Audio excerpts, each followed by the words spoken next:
चल गईलू हमके पागल बना के, हमारा जिंदगिया में अगिया लगा के।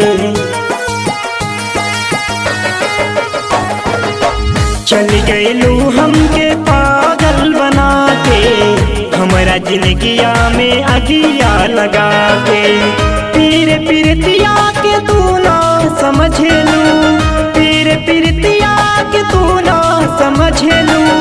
कैसे जियब बोला तोहके भुला के, चल गईलू हमके पागल बना के, हमारा जिंदगिया में अगिया लगा के।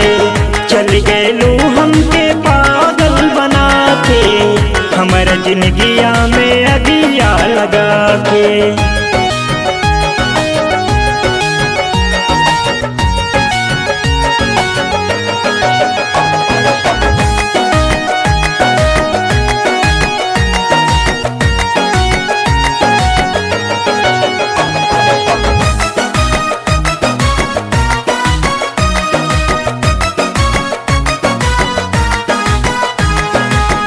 जहिया से भैलू जुदा हमसे जानम, जिंदगी भैले अन्हारे हो।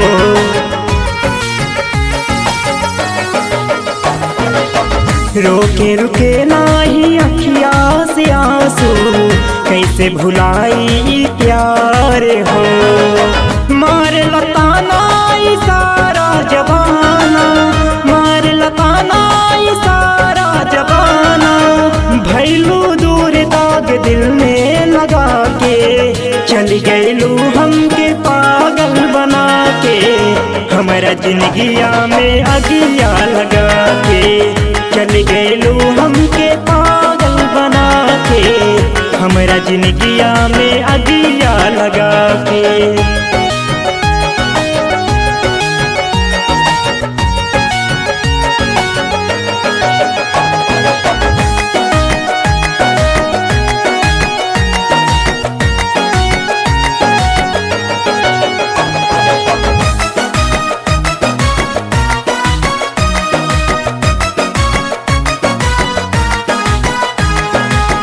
हथवा के मेहंदी मांगे सिंदूरवा, भैले दूसरे के नाम हो।